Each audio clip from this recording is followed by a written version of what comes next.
বিশ্ব নবীর পথ চিরশান্তির পথ, অশান্ত বিশ্বে তুমি রহমত। এসো তাই মেধা মননে জেনে নে। আসসালামু আলাইকুম ওয়া রাহমাতুল্লাহি ওয়া বারাকাতুহু।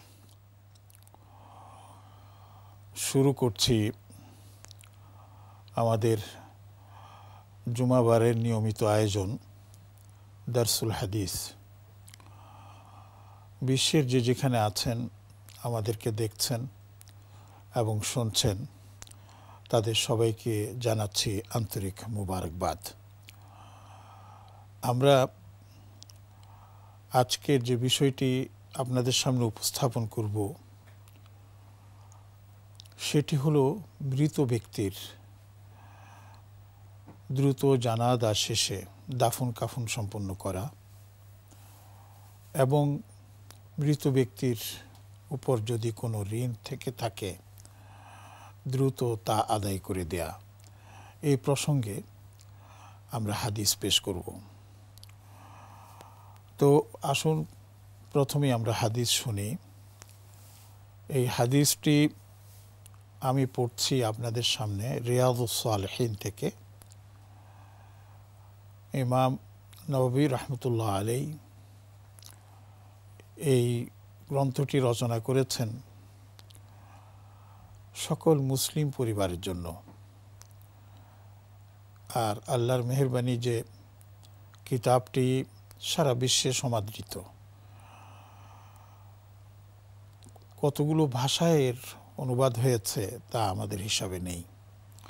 যাই হোক, তিনি বিভিন্ন হাদিস গ্রন্থ থেকে আমাদের জন্য যুগোপযোগী, জীবন ঘনিষ্ঠ হাদিসগুলো সন্নিবেশ করেছেন এবং বিভিন্ন শিরোনামে সেগুলো সংকলন করেছেন।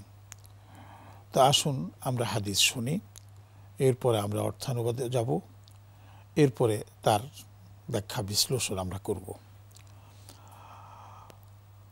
عن أبي هريرة رضي الله عنه عن النبي صلى الله عليه وسلم قال: نفس المؤمن معلقة بدينه حتى يقضى عنه.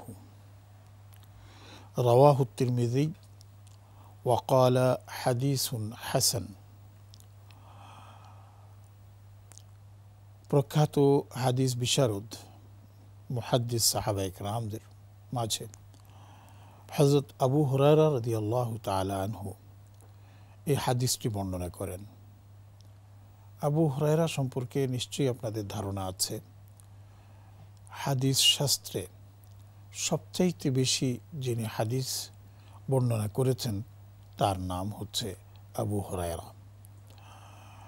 নবীজি সাল্লাল্লাহু আলাইহি ওয়াসাল্লাম তার জন্য দোয়াও করেছিলেন। তো তিনি এই হাদিসটি বর্ণনা করছেন। তিনি বলছেন যে রাসূলুল্লাহ সাল্লাল্লাহু আলাইহি ওয়াসাল্লাম ইরশাদ করেছেন যে ঈমানদারের নফস মানে প্রাণ ঝুলন্ত অবস্থায় থাকে তার ঋণের সাথে, হাত্তা ইউকদা আনহু, যতক্ষণ পর্যন্ত না সেটা পরিশোধ করা হয়।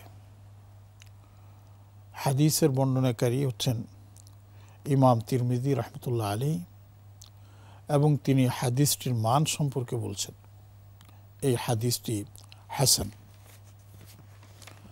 এর পাশাপাশি আমরা আরও একটি হাদিস পড়ে নেই। ওয়ান হুসাইন ইবনে ওয়াহওয়াহ রাদিয়াল্লাহু আনহু আন্না তালহাতা ইবন আল বারা ইবনে আযিব রাদিয়াল্লাহু আনহুমা মারিদ। হুসাইন ইবনে ওয়াহওয়াহ তিনি বর্ণনা করেন একজন সাহাবী যে তালহাতা ইবনুল বারা আরেকজন সাহাবী সম্পর্কে যে তিনি অসুস্থ হয়ে পড়েছিলেন। ফাআতাহুন নবী সাল্লাল্লাহু আলাইহি ওয়াসাল্লাম, নবীজি আসলেন তাকে দেখতে। ফাকালা, এবং তিনি বললেন ইন্নী লা উরা তালহাতা ইল্লা কাদ হাদাসা ফিহিল মাউত। তার অবস্থা দেখে মনে হচ্ছে যে তার মৃত্যু প্রায় ঘনিয়ে এসেছে। অতএব যখন তার মৃত্যু হয়ে যাবে তখন তোমরা আমাকে জানাবে। ওয়া আজ্জিলু বিহি, এবং তার দাফন কাফন দ্রুত সম্পন্ন করার আয়োজন করবে। ফাইন্নাহু লা ইয়ানবাগি লিজিফাতি মুসলিমিন আন তুহবাসা বাইনা যহরানাই আহলিহি। এটা কিছুতেই সমীচীন নয়, উচিত নয় যে একজন মুসলিমের মরদেহ, লাশ তার আত্মীয় স্বজনের মাঝে ধরে রাখা হবে। দুটি হাদিস আমি আপনাদের সামনে উপস্থাপন করলাম। এর একটি হচ্ছে ঋণ সম্পর্কিত। এখানে ঋণ বলতে যেটা বোঝানো হয়েছে সেটা হচ্ছে বৈষয়িক ঋণের কথা বলা হয়েছে, যে এই ঋণ মাথায় নিয়ে যদি কেউ ইন্তেকাল করেন তাহলে যার থেকে ঋণ গ্রহণ করা হয়েছে তিনি ক্ষমা না করা পর্যন্ত অথবা তার ঋণ পরিশোধ না করা পর্যন্ত এই মৃত ব্যক্তির প্রাণ বা রূহ ঝুলন্ত অবস্থায় রাখা হয়। এই জন্য আমরা দেখতে পাই রাসূলুল্লাহ সাল্লাল্লাহু আলাইহি ওয়াসাল্লাম অন্যান্য হাদিসের বর্ণনা অনুযায়ী যে তিনি জিজ্ঞেস করতেন এই ব্যক্তির কোনো ঋণ আছে কি না। যদি সবাই বলতো যে ঋণ নেই, তখন তিনি তার জানাজা পড়তেন। আর যদি দেখতেন বা শুনতেন, জানতেন যে তার ঋণ আছে, তখন বলতেন ঋণ পরিশোধের ব্যবস্থা করো। অথবা অনেক সময় দেখা গেছে তিনি নিজেই বলতেন যে ঠিক আছে, তার ঋণ পরিশোধের দায়িত্ব আমি গ্রহণ করলাম, এবং এরপর তিনি তার জানাজা পড়তেন। প্রিয় দর্শক, আসলে এখানে একটা জিনিসের প্রতি আল্লাহর রাসূল সাল্লাল্লাহু আলাইহি ওয়াসাল্লাম অত্যন্ত গুরুত্ব আরোপ করেছেন, সেটা হচ্ছে ঋণ আদায়। দুঃখজনক হলেও সত্য, আমরা এখন যে সময় বসবাস করছি এ সময় দেখা যায় অনেক ক্ষেত্রে যে ঋণ গ্রহণ করে সেই ঋণ আদায় করা হয় না, এবং সেই ঋণ আদায় করার ক্ষেত্রে গড়িমসি করা হয়, টালমাটাল করা হয়, ঘোরানো হয়, দিতে চায় না। আর এভাবেই এক সময় ঋণ গ্রহীতা মারা যায়, থেকে যায় তার মাথার উপর অনেকগুলো ঋণের বোঝা। এবং এই ঋণ শুধু টাকা পয়সা দ্বারাই যে থাকে সেটা না, এর সাথে জমি জমাও আছে। যেমন কেউ যদি কারো ঘর বাড়ি বলুন অথবা জমি বলুন জবরদখল করে নিয়ে গেল এবং সেটা ভোগ করলো, এটাও কিন্তু ঋণের আওতায় পড়ে যাবে। আবার অনেকে মনে করুন স্ত্রীর মোহরানা আদায় করবে, কিন্তু সে মোহরানা আদায় করেনি এবং ইচ্ছাকৃত তাকে তার পাওনা পরিশোধ করেনি, তাহলে এটাও ঋণের অন্তর্ভুক্ত হয়ে গেল। এমনিভাবে যখন কেউ মারা যায় তখন তার মিরাসদের মধ্যে উত্তরাধিকার বন্টনের ক্ষেত্রে কেউ কাউকে যদি ঠকিয়ে দেয় তাহলে সেটাও কিন্তু ঋণের আওতায় এসে যাবে। আমাদের মাথার উপরে যে ঋণের বোঝা আছে এইটার ব্যাপারে আমাদেরকে সতর্ক থাকতে হবে, যেন ঋণ মাথায় নিয়ে আমরা কবরে না যাই। এইভাবে আরও অনেক ঋণের কথা বলা যায়, যেমন ঠাট্টা বিদ্রূপ করা, কারো প্রতি জুলুম করা, কারো প্রতি অবজ্ঞা প্রদর্শন করা, এগুলো কিন্তু এক ধরনের ঋণের পর্যায়ে পড়ে। এবং মনে রাখতে হবে প্রিয় দর্শক যে আল্লাহ রাব্বুল আলামিন কিন্তু এগুলো থেকে পরিষ্কার না করে আমাকে আপনাকে ছাড়বেন না, এবং সেগুলি করতে গিয়ে কি ক্ষতি হয়ে যাবে জানেন? সেটা হচ্ছে যে আমার নেক আমল চলে যাবে, এবং নেক আমল শেষ হয়ে গেলে পরে তার থেকে আমার বদ আমলগুলো আমার ঘাড়ে দিয়ে দেওয়া হবে। এইভাবে কিন্তু ঋণ পরিশোধ করা হবে। অতএব এই ছোট্ট পরিসরে আমি আপনাদেরকে এই বিষয়টি হৃদয়ঙ্গম করাবার চেষ্টা করছি যে আসুন আমরা ঋণ মুক্ত থাকার চেষ্টা করি। আমরা কারো কাছ থেকে যদি টাকা পয়সা নিয়ে থাকি ঋণ হিসাবে, দ্রুত সেটা আমরা পরিশোধের ব্যবস্থা করার চেষ্টা করি। এবং আমরা যদি মারা যাওয়ার সময় ঘনিয়ে আসে বা কখন চলে যাব জানি না, তখন আমাদের পরবর্তী যারা আছে তাদেরকে জানিয়ে রাখি যে অমুক অমুকের কাছে আমি টাকা ঋণী আছি, তোমরা সেটা পরিশোধ করবে। লিখে রাখতে হবে ওসিয়তনামার মধ্যে যে এগুলো পরিশোধ করতে হবে। প্রিয় সুধী, মনে রাখবেন কোরআনে কারীমের মধ্যে পরিষ্কারই আছে একজন লোক মারা যাওয়ার পর তার উত্তরাধিকার বন্টনের ক্ষেত্রেও কিন্তু ঋণকে প্রাধান্য দেওয়া হয়েছে, যে তার দাফন কাফনের টাকা তার থেকে যাবে এবং পরবর্তীতে তিনি যে ঋণ দায়গ্রস্ত আছেন সেই ঋণও তার উত্তরাধিকারের যে সম্পত্তি তিনি রেখে যাবেন সেখান থেকে আদায় করা হবে। এরপর গিয়ে আপনার সম্পদ বন্টন করা হবে। তাহলে আমরা বুঝতে পারছি এই ঋণের কত গুরুত্ব রয়েছে আমাদের জীবনে। কিন্তু দুর্ভাগ্য হলেও সত্য যে আমরা কে এর কতটুকু খবর রাখি। বরঞ্চ একবার যদি টাকা আমরা নিয়ে নিতে পারি তাহলে আর ফেরত দেওয়ার আমরা কোনো চিন্তাই করি না। অতএব এই বিষয়টি আমাদের খেয়াল রাখতে হবে। এরপরে আমরা চলে যাই পরবর্তী হাদিসের মধ্যে, যেখানে বলা হয়েছে যে কেউ মারা গেলে তাকে দ্রুত কাফন দাফন করতে হবে। এখানে আমরা একজন সাহাবীর ঘটনা আমরা শুনলাম যে বারা ইবনে আজিব রাদিয়াল্লাহু আনহু একজন প্রখ্যাত আপনার সাহাবী ছিলেন। তার সম্পর্কে বলছেন হুসাইন ইবনে ওয়াহওয়া, তিনি অসুস্থ হয়ে পড়েছিলেন। তো রাসূলুল্লাহ সাল্লাল্লাহু আলাইহি ওয়াসাল্লাম তাকে দেখতে এসেছেন। দেখতে আসার পর অবস্থার পরিপ্রেক্ষিতে তিনি বললেন যে মনে হচ্ছে যেন তার সময় আর নেই, তিনি চলে যাবেন। তো তোমরা চলে যদি তিনি মারা যান, ইন্তেকাল করেন, আমাকে খবর দিও। আর সাথে সাথে তিনি এই নসিহত করলেন, উপদেশ দিয়ে গেলেন যে দেখো এর ব্যাপারে তোমরা দ্রুততার সাথে দাফন কাফনের ব্যবস্থা করবে। কেননা একজন লোক যখন মারা যায় তখন সে আর মানুষের অন্তর্ভুক্ত হলেও হয়ে যায় লাশ। লাশ মানে লাশই, এর কোনো আর মূল্য থাকে না। তখন নিজের প্রিয়জনও তাকে ঘরে রাখতে রাজি হয় না, পাশে থাকবে তো দূরে থাক। তো এই মরদেহ এটাকে দ্রুত সৎকারের জন্য ব্যবস্থা করতে হবে।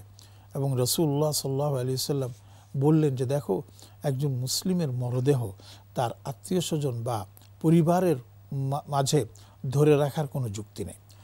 এখান থেকে আমরা দেখতে পেলাম যে মারা যাওয়ার পর মৃত ব্যক্তিকে যত দ্রুত সম্ভব তার কাছে তার গন্তব্যে পৌঁছে দেওয়া খুবই জরুরি।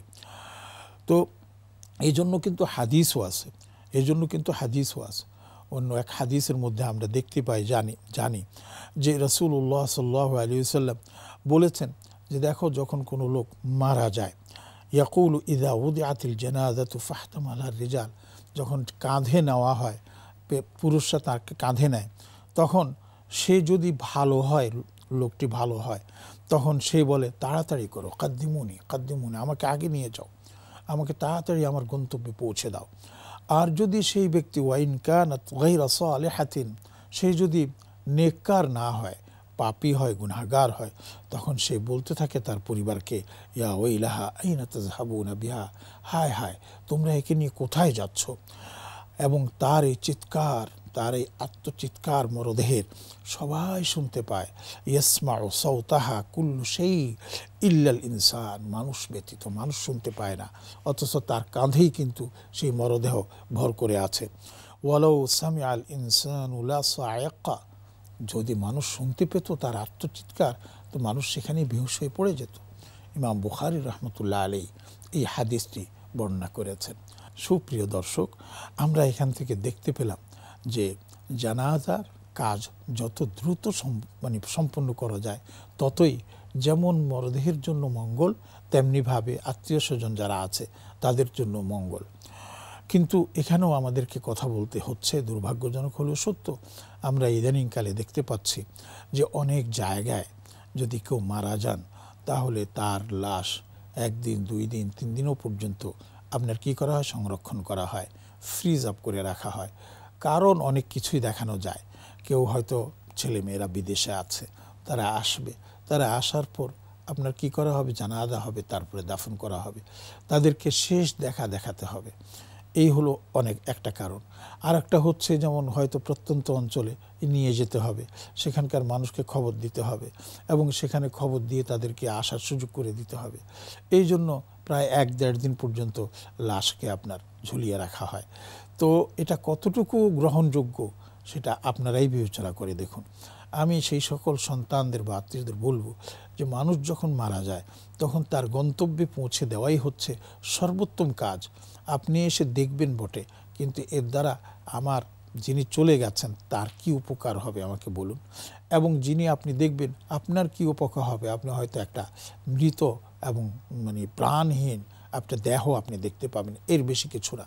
তার চাইতে বরঞ্চ এটা কি ভালো নয়, আপনি যেখানেই থাকুন, যে অবস্থাতেই থাকুন, আপনি অনুমতি দিয়ে দেন দাফন হয়ে যাক, আপনি আসুন, এসে কবরের পাশে দাঁড়িয়ে আপনি তার জন্য আল্লাহর কাছে দোয়া করুন।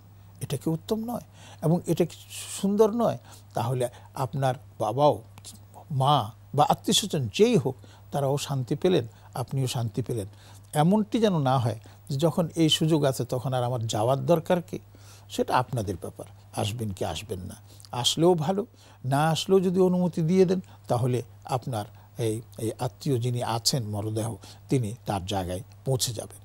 সুপ্রিয় দর্শক, আমরা এই ক্ষেত্রে আরও একটি জিনিস করতে পারি, সেটা হচ্ছে যে আমাদের যারা মুরব্বী আছেন, লোকাল গার্জিয়ান যারা আছেন, তাদেরকে আমরা বলে দিতে পারি যেভাবে দ্রুত সম্ভব সেভাবে আমাদের মরদেহের সৎকার করার ব্যবস্থা করা হোক। এবং রাসূলুল্লাহ সাল্লাল্লাহু আলাইহি ওয়াসাল্লামের নির্দেশও কিন্তু তাই ছিল। আমরা কিন্তু হাদিসে সেটাও আমরা শুনতে পেয়েছি যে আল্লাহর রাসূল আমাদেরকে বলছেন যে তাড়াতাড়ি তোমরা তার দাফন কাফনের ব্যবস্থা করবে এবং তাকে তার গন্তব্যে পৌঁছে দেবে। অন্যান্য হাদিসের মধ্যেও এটা আছে, যেটা আমি ইমাম বুখারী থেকেও আপনাদেরকে শুনিয়েছি।